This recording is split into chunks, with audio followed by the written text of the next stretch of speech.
Assalamualaikum warahmatullahi wabarakatuh. Bismillah, alhamdulillah, wassyukurillah, wala hawla wala quwata illa billah. Amma ba'd.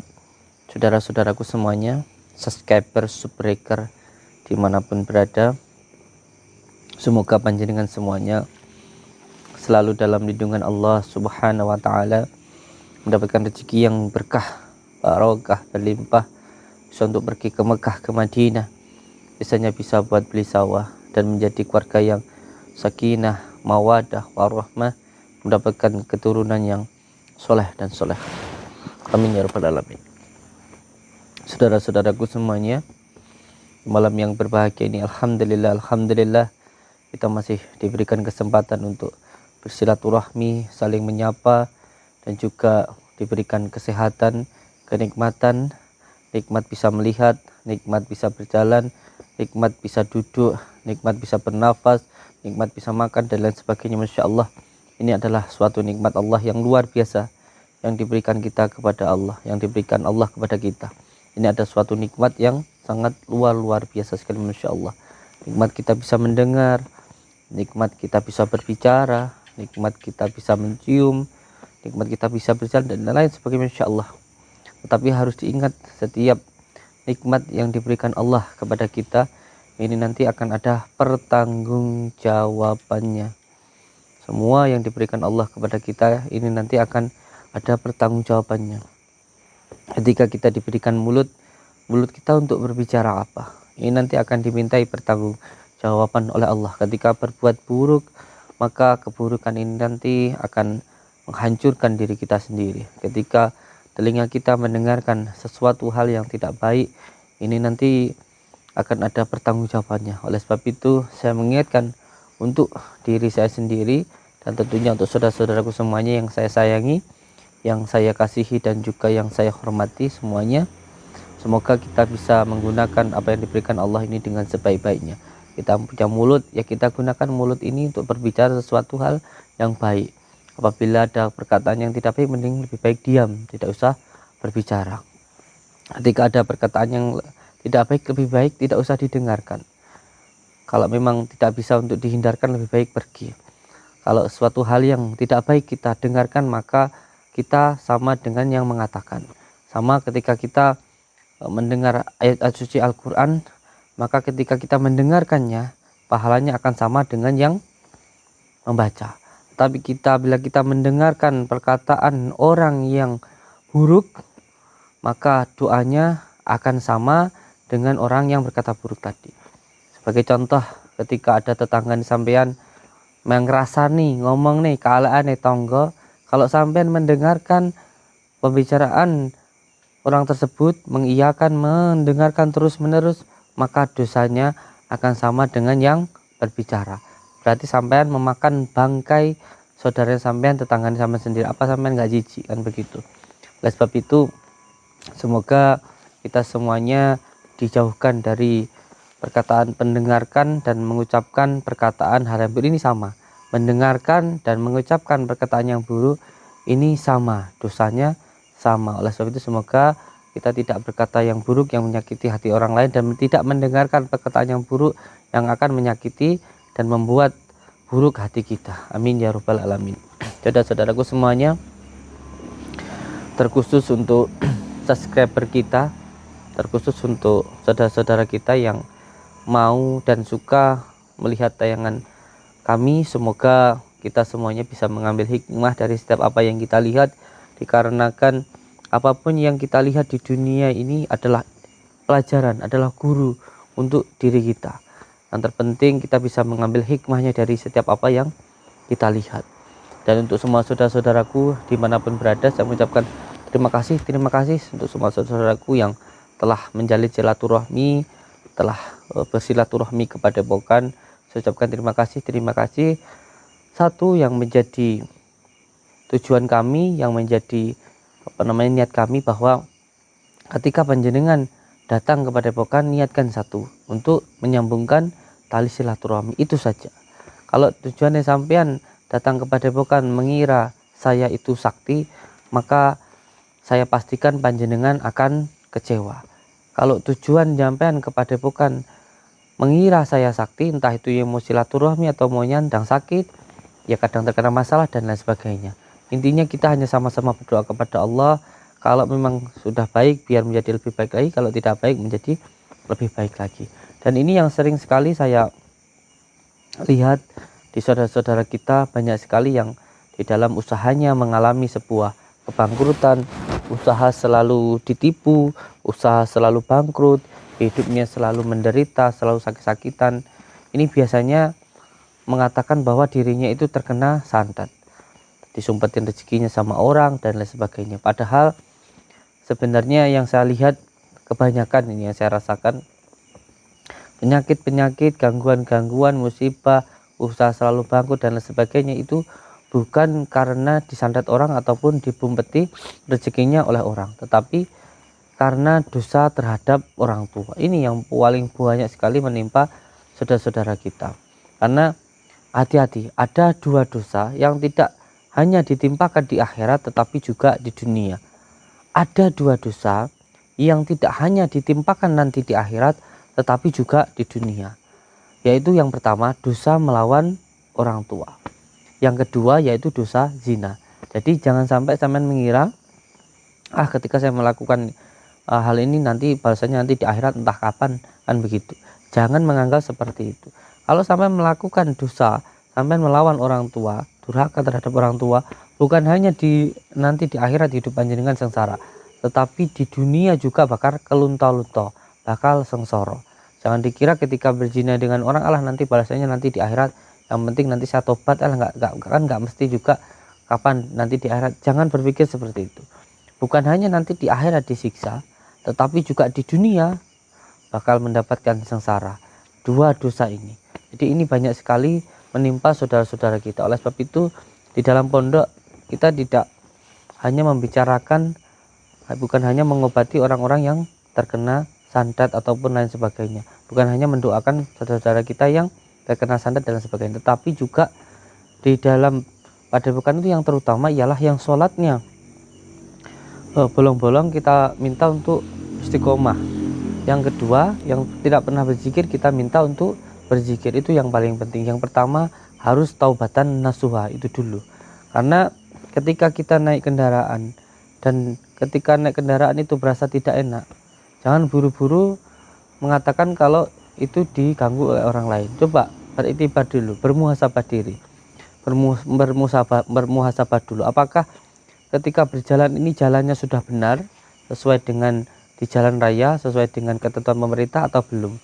Kalau jalannya saja salah, ya sudah pasti jalannya nggak enak. Itu yang pertama. Yang kedua, apakah mobil itu sudah berjalan sesuai dengan ketentuan yang menciptakannya atau belum? Kalau mobil itu rem nggak digunakan, setir nggak digunakan, buat sepintar-pintarannya pasti nabrak, pasti ada masalah nanti di situ.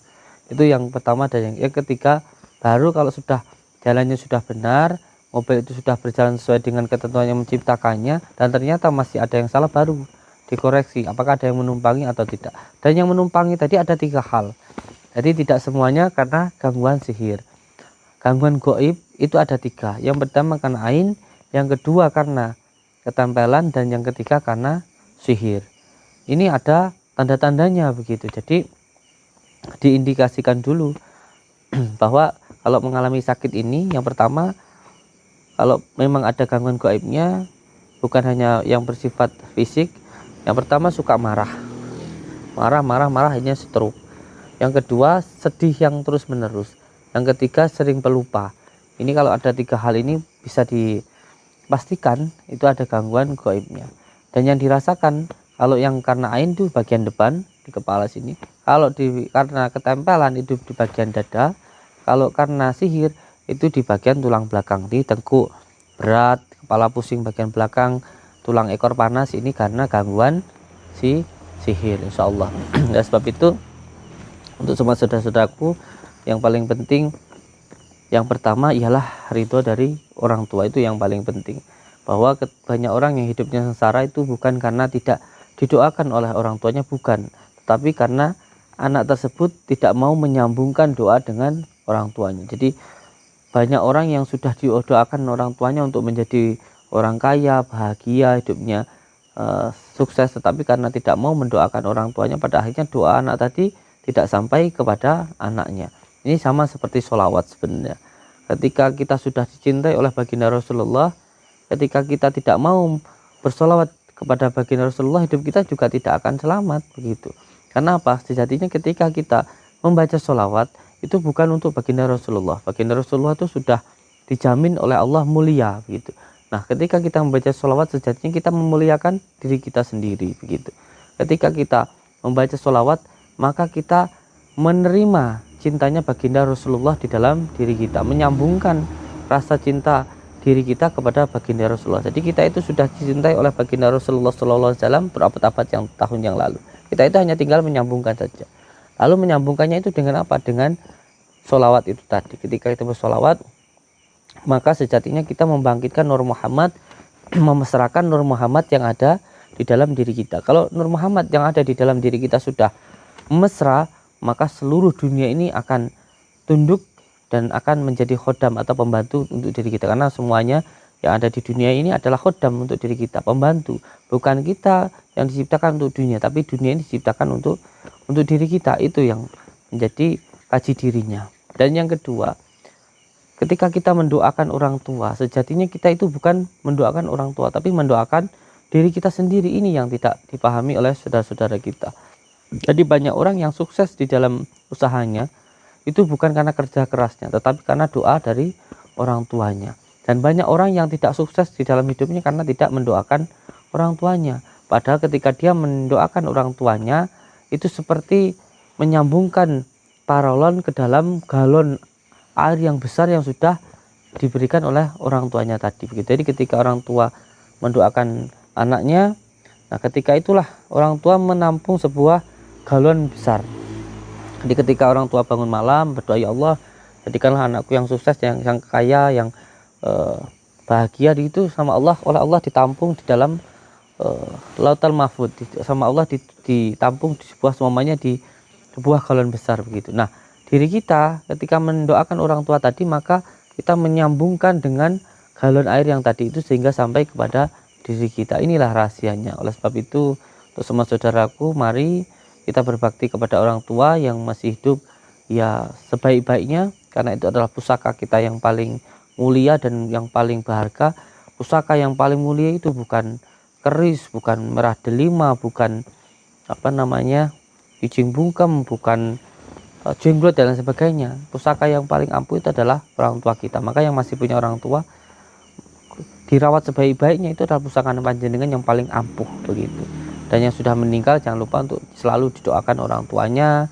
Itu adalah jalan kesuksesan panjenengan. Nggih. Amin ya rabbal alamin. Dan juga saudaraku, malam ini saya mau mendatangi sebuah rumah. Ini kita sudah dekat.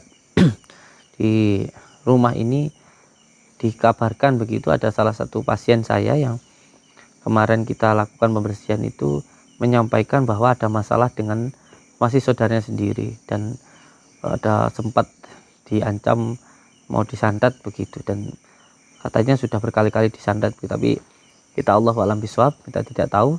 Oleh sebab itu kita datangi langsung supaya kita bisa bertabayun langsung kepada orangnya ini nanti. Nggih. Semoga saja ini nanti kekuatan Allah untuk menyadarkan saudara kita ini, dan tentunya jangan sampai kezaliman ini, jangan mentang-mentang punya ilmu sadat terus ganggu saudaranya begitu. Ini yang paling penting, dan yang penting juga untuk saudara-saudaraku semuanya, jangan pernah takut dengan yang namanya ilmu santet begitu. Tidak akan mampu mengenai diri kita selama diri kita berpegang teguh kepada tali Allah. Bismillahirrahmanirrahim.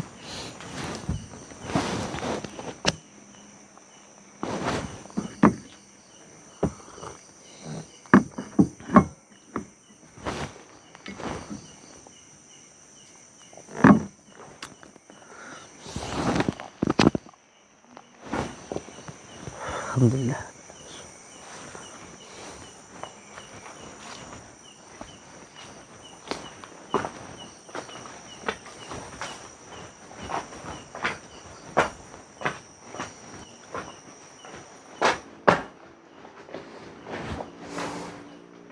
Niki anggonane. Nggih, sami mawon nggih kula nggih rasa.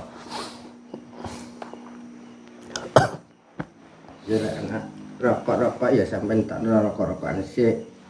Nggih. Jadune bapak itakon Nggih. sak pelur rene ono apa? Nggih, amit. Rokoke. Nggih. Mau masuk ke sampean ke apa? Mboten jenengan mawon. Kula pun. Nggih. Pindah nggih. Tujuan kula mriki silaturahmi dumateng panjenengan, menyambungkan tali silaturahmi ngoten. Merga nyambungke silaturahmi niku nebihne sedaya bala, neketne rezeki, manjangna umur insyaallah ngoten. Merga ngoten niku sebab seperti itu saya datang ke sini begitu. Nah, tujuan saya pertama saya silaturahmi, dan tujuan dan maksud saya kedua datang ke tempat ini karena saya mendapatkan sebuah amanah begitu dari amanah saka sapa? Iya, ini mohon maaf sebelumnya saya tidak mau mengadu domba tentunya, tetapi ini daripada menjadi sebuah pertengkaran begitu, jadi saya ini menjadi penengah dari kedua belah pihak, terutama dari pihak sana dan juga dari sebelah sini begitu. Maksudnya piye? Nah, begini, mohon maaf. Kemarin kan panjenengan sempat mengatakan katanya mau nyantet saudara sampean yang masalah warisan kemarin itu. Loh. Ki cari sapa? Ya mohon maaf, ini saya dari pihak sana menyampaikan kepada saya bahwa hak waris yang beliau punya itu kan sebenarnya adalah hak mereka, karena itu pemberian dari mbahnya begitu, yang masih dari istrinya panjenengan, nggak perlu saya sebutkan tentunya. Nah, mereka ini ketika mempunyai hak itu, panjenengan kok jadi marah terus bilang mau nyantet itu gimana maksudnya? Sing arep ngantet ki ya sapa, sing diomong niki ya sapa, aku pun ora paham. Nggih. Iki saya perjelas mawon nggih. Nggih, saya perjelas mawon iki. Sebelumnya mohon maaf. Saya Samsudin dari Blitar, Jawa Timur begitu. Ada salah satu saudara yang datang ke rumah, namanya Bu Rusmini. Beliau menyampaikan kepada saya bahwa Bu Rusmini sampean tepang mboten? Tepang apa ndak sampean? Ya. Ya kan? Nah, berarti kan sampean kenal. Nah, Bu Rusmini ini siapa sampean? Kuwi adik kuwi. Oh, adik dari bojoku. Oh, dari istrinya panjenengan. Nah, beliau ini menyampaikan ke saya bahwa beliau punya warisan dari mbah, dari mbahnya, ya kan? Nah, terus kemarin kan sudah dijelaskan bahwa itu menjadi hak warisnya. Terus kenapa jenengan marah-marah terus jenengan mengucapkan kata-kata mau nyantet sana?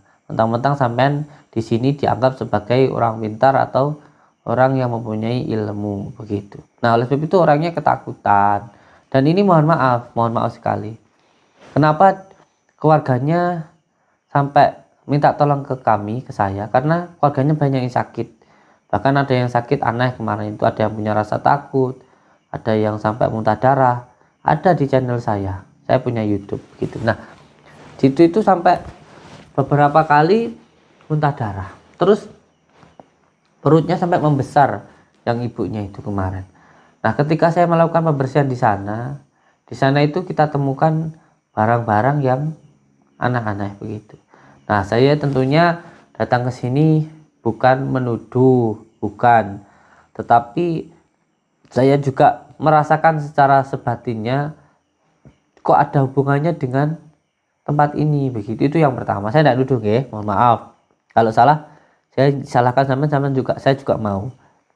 Yang pertama, terus yang kedua, dinilai dari perkataan panjenengan kepada ibu tersebut yang mengatakan sebelum ibu sakit masalah warisan kemarin, panjenengan kok sampai bilang masalah itu mau sampean santet ibunya, kan begitu.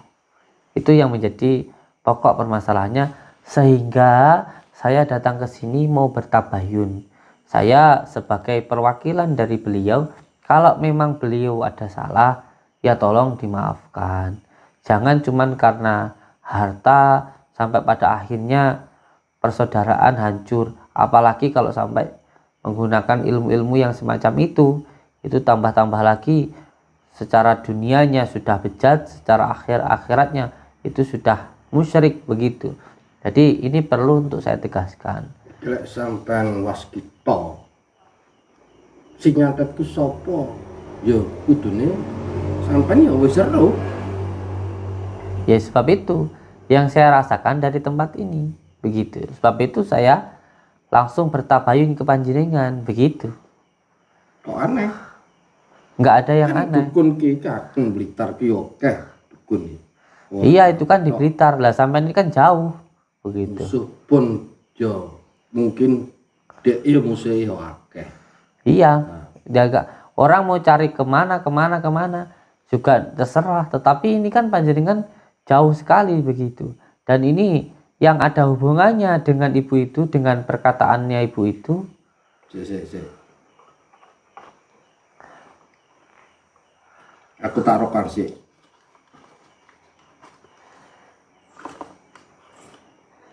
Duh, sampean yo monggo rokokan. Saya enggak, buat sampean saja. Enggak, buat sampean saja, saya enggak. Saya memang buat sampean. Iki lak ndudono. Enggak, bukan, saya ada sendiri saya. Saya ngasih itu memang buat sampean. Silaturahmi itu sebagai olah-olah. Iya. Tapi ya padha rokok. Nggih, pun monggo. Buat olah-olah saja. Lah sudah iki ada. lak yo aku ora enak ngerokok. Enggak apa-apa, santai Ora saja. ono Santai saja sudah. seduluran. Ya ini sudah sedulur. Kan saya ngasih. Seduluran. Pun Wes monggo. ora Kak Sito wis. Ayo lanjut. Ya itu tadi Semen kan bilang kalau saya waskito, saya enggak waskito. Tetapi saya rasakan dari tempat ini begitu. Dari tempat inilah pusat dari towernya, pengirimnya sandat yang ibu itu rasakan begitu loh. Wis. Saiki lek memangi ilmumu kandel apa wis waskita tenan ya wis. Memange aku sing gawe terus saiki arepe apa awakmu? Ya sebab itu saya datang ke sini. Saya mintakan saya datang ke sini kan baik-baik, kan begitu. Saya minta untuk sudahlah dihentikan. Bagaimanapun juga itu saudara panjenengan, kan begitu. Jangan cuman karena harta persaudaraan jadi terputus. Jangan karena harta hati ini panjenengan ditutupi, diselumuti oleh kerakusan dan juga hawa nafsu. Janganlah seperti itu. Diri kita ini kan manusia, kita ini kan bukan hewan. Kita punya akal untuk berpikir gitu loh. Malah kalau bisa harta itu kita berikan kepada saudara kita agar kita itu bisa lebih jadi saudara, bukan malah karena harta kita jadi lupa dengan saudara, kan begitu. Ya saya tidak mau ikut campur lah, itu malah urusan pribadi panjenengan, saya tidak ikut campur. Tetapi perlu untuk sampean pahami nggih Kang nggih. Nggih Mbah nggih ingkang kula sayangi, ingkang kula tajimi. Nek kanggone aku sampean termasuk wis campur tangan. Nek arep ngaduh. Kenapa saya nggak ikut campur? Gimana saya nggak ikut campur? Nah, Sedangkan orangnya itu sakit. Orangnya itu perutnya sampai membesar, harus ikut campur karena beliau itu sakit. Di kita itu ada amal ma'ruf nahi mungkar. Ada kewajiban-kewajiban kita untuk menolong saudara kita gitu loh, maksud saya. Kalau sampai ngelakuin kayak gitu terus saya suruh biarkan, ya terus gimana gitu loh maksud saya. Ayo kan wis berarti sampean campur tangan. Coba sampean tuh ngelakuin yang kayak gitu Mbah. Karpe piye? Ya saya minta di ilmu piye? saya itu nggak kesini nggak ngajak adu ilmu atau apa. Saya itu ngajak kesini, saya mohon ke panjenengan lah. Kula nyuwun dumateng panjenengan. Ampun ngoten niku lah. Aja mentang-mentang sampean duwe ilmu, apa sing sampean rumangsani sing duwe ilmu ki mung sampean tok. Apa sing sampean kira sampean iki wong paling sakti ngono ta? Mbok anggap sampean iku paling hebat gitu ta? Jelas. Aku Aja sombong dadi menungso iku. Aku Sampean iku lho padha-padhane mangan sego.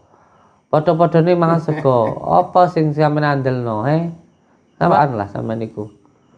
Lah sampean pancen hebat, pancen sampean itu sekti.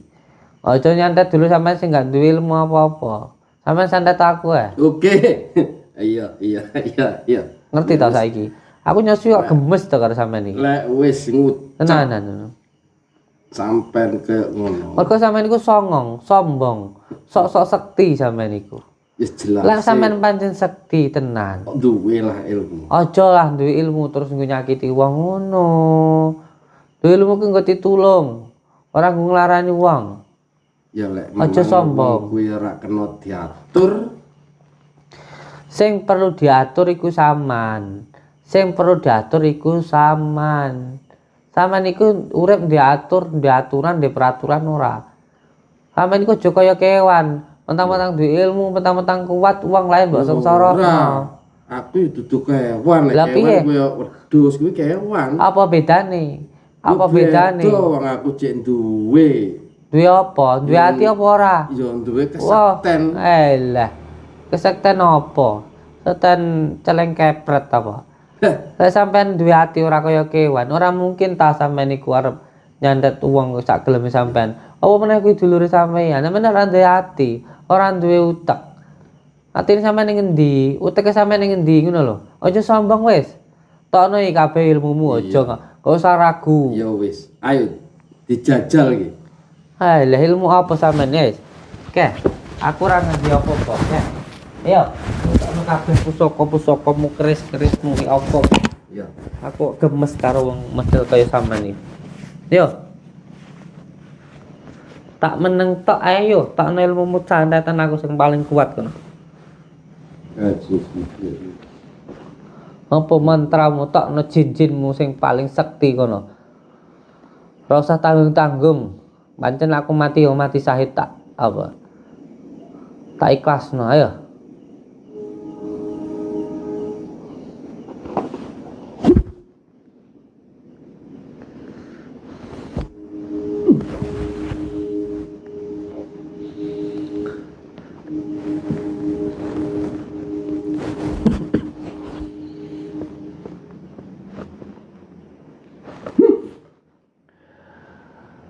Ya Allah, kekuatan adalah kekuatan-Mu ya Allah. Dengan kekuatan-Mu saya memohon ya Allah, berilah hamba kekuatan untuk amal ma'ruf nahi mungkar ya Allah.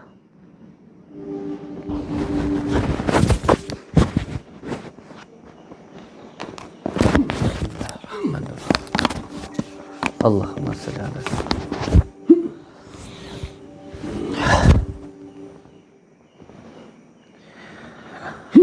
Syirullah, Jatullah, Sifatullah, Wujudullah, Afalullah, La ilaha illallah, Muhammadur Rasulullah. Syirullah, Jatullah, Sifatullah, Wujudullah, Afalullah, La ilaha illallah, Muhammadur Rasulullah. Syirullah, Jatullah, Wujudullah, Fatullah, Falullah, La ilaha illallah, Muhammadur Rasulullah. Sirullah, Jatullah, Fatullah, Wujudullah, Falullah, La ilaha illallah, Muhammadur Rasulullah. Sirullah, Jatullah, Sifatullah, Wujudullah, Afalullah, La ilaha illallah, Muhammadur Rasulullah. Sirullah, Jatullah, La ilaha illallah, Muhammadur Rasulullah. Sirullah, Jatullah, Sifatullah, Wujudullah, Afalullah, La ilaha illallah, Muhammadur Rasulullah. Sirullah, Jatullah, Sifatullah, Wujudullah, Afalullah, La ilaha illallah, Muhammadur Rasulullah. Sirullah, Jatullah, Sifatullah, Wujudullah, La ilaha illallah, Muhammadur Rasulullah. Sirullah, Jatullah, Sifatullah, Wujudullah, Falullah, La ilaha illallah, Muhammadur Rasulullah. Sirullah, Jatullah, Sifatullah, Wujudullah, Falullah, La ilaha illallah, Muhammadur Rasulullah. Sirullah, Jatullah, Sifatullah, Wujudullah, Falullah, La ilaha illallah, Muhammadur Rasulullah. Allahumma salli wa sallim wa barik ala sayyidina Muhammadin nuril yati wasiri sari fi sayyidil asma syuda Ya Allah, kekuatan adalah kekuatan-Mu ya Allah. Penjagaan adalah penjagaan-Mu ya Allah. Ya Allah, dengan kekuatan-Mu, dengan penjagaan-Mu, saya mohon jagalah diri hamba ya Allah. Tiada satu makhluk pun yang mampu menyakiti diri hamba kecuali atas izin dan mohon-Mu ya Allah. Ya Allah, ya Rahman ya Rahim, saya memohon ridho dan mohon-Mu ya Allah, ya Rahman ya Rahim. Ya Allah, ya Allah, ya Allah, ya Allah, ya Allah, ya Allah, ya Allah, ya Allah, ya Allah, Allah, ya Allah, ya Allah. Ya Allah, Allah, ya Allah, ya Allah, ya Allah, ya Allah, ya Allah, ya Allah, ya Allah, ya Allah, ya Allah, ya Allah, ya Allah.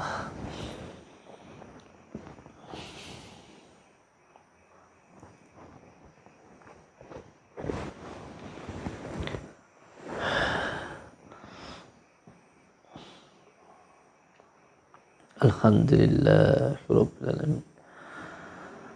Bismillahirrahmanirrahim. Alhamdulillah Rabbil Alamin. Iyyaka na'budu wa iyyaka nasta'in. Ihdinas siratal mustaqim.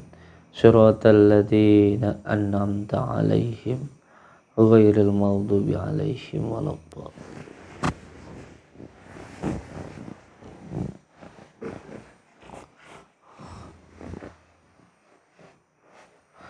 Masyaallah.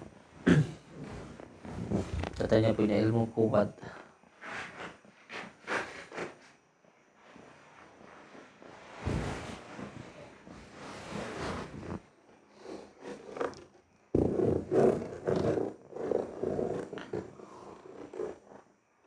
A'udzubillahi minasyaitonirrajim. Bismillahirrahmanirrahim. Dengan izin dan maunah-Mu ya Allah, hilangkanlah semua kekuatan gaib yang ada di dalam diri orang ini. Innama amruhu idza arada syai'an ayyaqula lahu kun fayakun kun fayakun.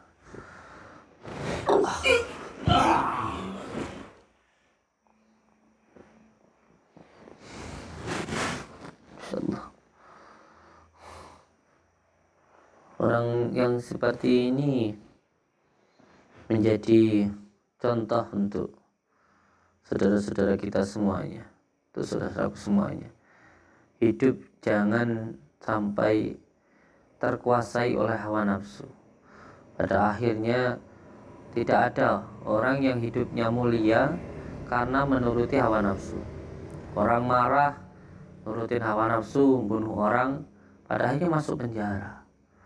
Suka dengan orang, tidak bisa membedakan apakah itu istrinya, apakah itu haknya atau bukan, langsung saja disikat, memerkosa orang, ya akhirnya di penjara. Tidak ada orang hidup di dunia ini yang menuruti hawa nafsu, hidupnya bahagia, tidak ada, semuanya sengsara. Oleh sebab itu musuh terbesar yang ada di dalam dunia ini bukanlah di luar dari diri kita, bukan orang lain. Musuh terbesar kita itu ya diri kita sendiri. Nafsu kita sendiri itulah musuh kita terbesar. Dan nafsu ini tidak bisa dihilangi. Nafsu ini bisanya hanya dikendalikan. Selama kita hidup, kita ini masih punya nafsu. Kalau namanya kita masih menghirup nafas hawa, ya kita dimulai dari lahir, cepat lahir punya nafas itu punya hawa nafsu. Punya marah, dengki, iri, dan lain sebagainya. Oleh sebab itu dikendalikan hawa nafsu kita. Jangan sampai kita yang dikuasai hawa nafsu. Kita diberikan akal ini untuk mengendalikan hawa nafsu. Jangan sampai kita dikendalikan oleh hawa nafsu. Kalau sampai kita dikendalikan oleh hawa nafsu, maka diri kita nanti akan lebih hina daripada binatang, begitu. Kita dikatakan manusia yang sempurna karena kita itu punya akal. Kalau hewan itu punyanya nafsu, ya pantas saja kalau hidupnya seperti itu. Kita manusia harus lebih bermartabat, begitu. Semoga kita semuanya diberikan kekuatan oleh Allah untuk bisa melawan hawa nafsu, untuk bisa mengendalikan hawa nafsu. Dan kunci utama untuk melawan hawa nafsu itu yang pertama, ketika ada yang bertanya kepada saya, bagaimana cara untuk melawan hawa nafsu? Yang pertama, ya harus dipaksa. Kunci untuk melawan yang hawa nafsu itu harus dipaksa. Kalau sudah terbiasa melawan hawa nafsu, maka kita akan bisa mengendalikan hawa nafsu. Sebab itu cara untuk mengendalikan hawa nafsu, yang pertama harus dengan puasa. Karena puasa ini menekan semua yang bersifat duniawi. Ruh kita ini dikendalikan, dibungkus oleh duniawi. Ketika dunianya ditekan, maka ruhnya akan kuat. Bagaimana cara untuk menekan duniawi? Ya kita mengurangi semua kesenangan dunia, makan, minum, tidur, wanita dan lain sebagainya. Itu ditahan. Oleh sebab itu kita diwajibkan untuk berpuasa, mulai antirakat riyadhah begitu. Jangan sampai hidup hanya untuk makan, tapi makanlah untuk hidup. Semoga saudara-saudaraku dimanapun berada, kita semuanya dijadikan manusia sebenar-benarnya manusia yang bisa mengendalikan hawa nafsunya, bukan yang kita dikendalikan hawa nafsu. Jangan sampai kita berniat baik tetapi diselimuti oleh hawa nafsu menjadi hal yang tidak baik. Banyak hal-hal yang kelihatannya baik padahal itu tidak baik. Oleh sebab itu, mari untuk semua saudara-saudaraku belajar syariat, tarekat, hakikat dan marifat. Semoga semua saudaraku dimanapun berada selalu dalam lindungan Allah Subhanahu wa Ta'ala, mendapatkan rezeki yang berkah, barokah, berlimpah, bisa untuk pergi ke Mekah, ke Madinah, sisanya bisa buat beli sawah dan menjadi keluarga yang sakinah, mawaddah, warahmah. Saya ucapkan terima kasih. Wabillahi taufiq wal hidayah. Assalamualaikum warahmatullahi wabarakatuh.